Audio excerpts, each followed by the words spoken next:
It's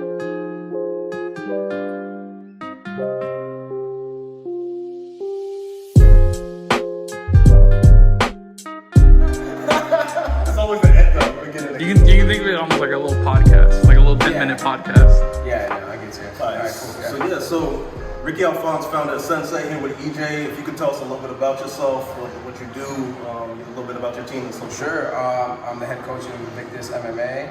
I've been doing martial arts since I was 6 years old, the Brazilian Jiu-Jitsu black belt up with the Hill Brothers and Joliet. And I've competed in MMA, combat sambo, pancration, sanda, pretty much everything, as much as possible, you know, so got a lot of experience. I've been doing this a very long time. So. What got you into the sport? Well, martial arts in general is kind of my thing. I started, like I said, I started when I was 6, and then I didn't really start competing until I was 17. Okay. My mom actually passed away from breast cancer. Yeah, I mean, it was one of those situations where I had to make kind of a choice. And I saw the movie En Bak with Tony Jaa, and I wanted to learn Muay Thai, and I was like, I want to do Muay Thai, I want to fight Muay Thai, so I found the gym, and the rest is history. From there, I got into jiu-jitsu and everything else, and yeah. So you was kind of therapeutic for you in a way. 100%. Yeah. I honestly don't know where I would be without martial arts. Like, I definitely was at a crossroads in my life where I feel that could have really tore me down, and learned to use it as a springboard to get me to where I am now. So awesome. Yeah. What do you think are the biggest challenges that fighters run into, and also trainers run into during the training camp? Weight cutting is a big thing. With my fighters, personally, we haven't cut too much, but now we're starting to get that experience level where it's kind of necessary. You know, so weight cutting,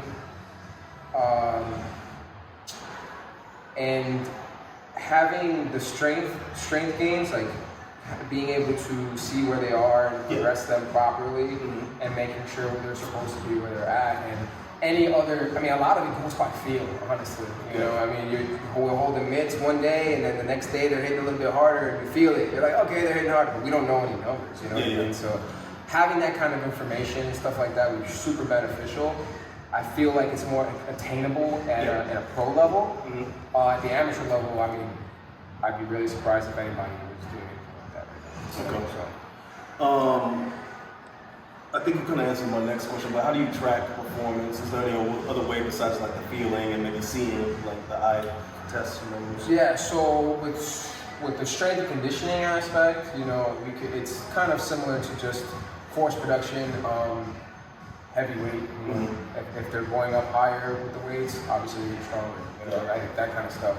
So it's more of like, I guess akin to just weight training is kind of what the numbers will kind of say as far as just their general preparedness as an athlete. But as far as their techniques and torque they can produce with a choke or an arm bar or something like that, none of that stuff it's just, hey, that felt good, I think that's pretty much it. Unquantifiable, right? Yeah, really, exactly. Yeah. So, back to the weight cut. What do you think the penalty should be for a fighter missing weight? What do you think that they should? How should they be penalized if they miss weight? And what does that feel like as well from your perspective? Have you ever had an opponent miss weight, and how did that make you feel? So I haven't personally had an opponent ever miss weight, but I feel like it shouldn't be allowed. Really, I know like in the UFC, I think they're fined 25% of their purse, but they still get to fight. And if their opponent agrees to it, and obviously the opponent's not going to say no, you know what I mean? They're going to be like, oh, I still want to fight, because they still want the chance of their win bonus. Yeah. So, but then if the other guy wins, they still get paid, so it almost washes out, they still get paid, you know what I mean? So I don't think it's got to be a bigger fine. It's got to be a much higher, it's probably like 50%, I don't know, like 40, 50%. And weight cutting for me is always, I don't like it. I'd rather people would fight closer to the weight that they actually walk at, because you got guys, like for instance, my fighter is, Andre's 170, and he's fighting guys that are dropping for 200 pounds. you know, and he walks around at 180. So he's cutting 10 pounds to make 170. But they're going 30, 35 pounds at least. I'm like, the hell, you know, like and it's terrible for the longevity of the person's career. If you look at even the guys in the UFC, the guys that are still in it have gone up. You know, nobody's really going down except for like Jose Aldo. But he's he's the man. So yeah, it's different. Yeah. Okay, so do you use any devices right now to track performance, or like? I use my notes to track their weights. That's about it. Yeah. With your fighters though, you notice like a difference with their condition, like after cutting the weight, conditioning, reaction time, their durability, striking output. Do you notice like a decrease in those areas? I feel like the current fighters, they haven't cut that much, so I don't think it's really fatigued them in a sense. I think the fatigue that they felt in a fight was more the day, like how the day went. So not eating, you know, being hungry or something like that, you know what I mean, before going in, stuff like that. And that's all, that's kind of, like you can get the quantities, like you can get numbers and stuff on that kind of stuff as well, but it also comes down to rituals. Like you gotta find your rhythm for fight day. Like what do you like to do? What you need to go sit out in the woods for, you know, 2 hours before you go fight. Maybe you need like all those things to kind of put your mind right. So I don't think it's necessarily a physical thing that I've noticed yet. Obviously now it could happen now that we're going to go to 55 for this next one. You know, we'll see then. So I'm just going to 55. He's gonna go to 55 for planning September 3rd. Yeah. Not too far away. Yeah.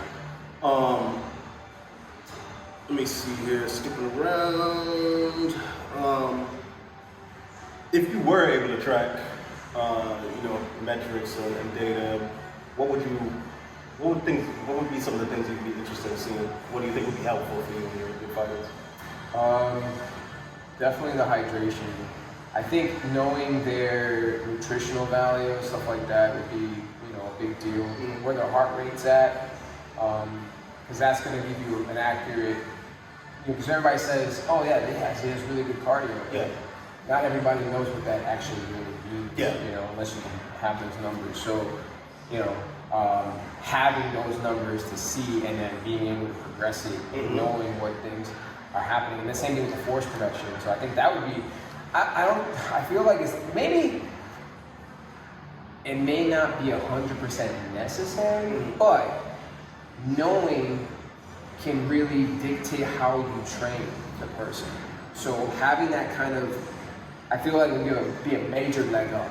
Okay. You know, knowing force production, knowing how, you know, how good, how hard are they hurting, you know, how hard are they hitting, you know, and stuff like that I think would be very beneficial.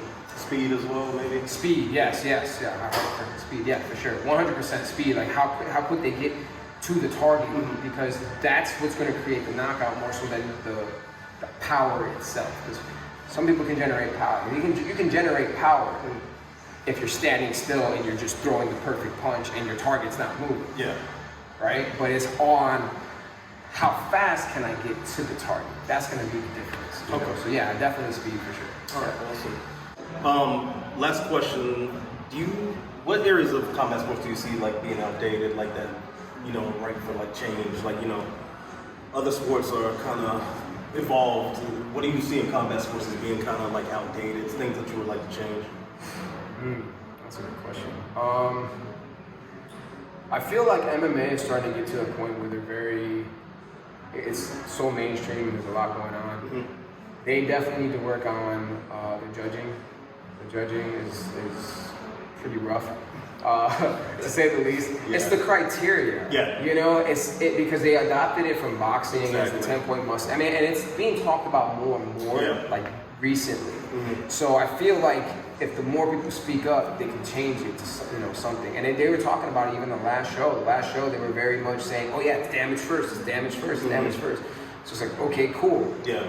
So then why are these people winning, you know, based on control, and it's supposed to be damage free. You know what I mean? So it's too subjective. It needs to be but at the same time, MMA is hard because MMA has so many facets to it that it's kind of like one person is going to see one thing as more effective, or the other person is going to see something more, you know, something else. So that, I mean, boxing. I mean, I respect boxing. I like boxing. I really don't care about boxing.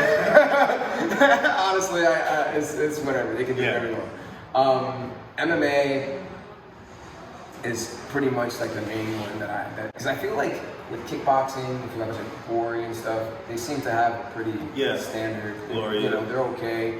Muay Thai. There's a lot of other stuff. Like I competed in left way, which is what happened, you know. I know, right? Yeah, the left way, and left way is something that's like a whole other thing too, you know. So, but they have their rules. Honestly, they're probably even better because it's just knockout only. Right? So it takes out all the other stuff. It's just like, hey, go out and knock that guy out. If you don't, to draw. All right, done. Like it's that easy. But I think in America we're trying to make things more palatable, I guess. You know, they want to try to make it, you know, even with the UFC and MMA, like having rankings that really don't mean nothing, and you know, like all that kind of stuff. It's kind of like, I wish they would stop trying so hard to kind of put it in this box. Like, look, it's entertainment. There's a huge entertainment component in MMA. So it is a popularity contest. Unless you're gonna do a straight up tournament format, like the PFL, or like when Bellator does their tournaments, where it's just a flat out, just like, it's a bracket. Like you know, this guy fights this guy, he wins, he fights the next guy, and there's no ifs, ands, or buts about it.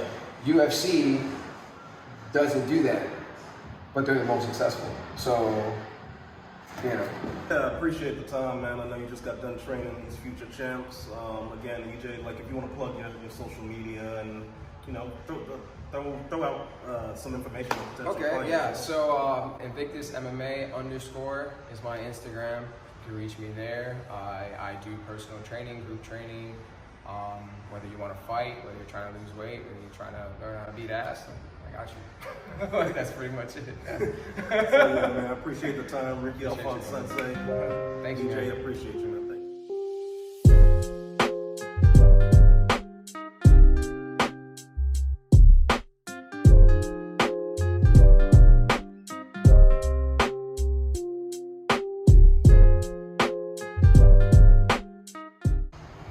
Thank you.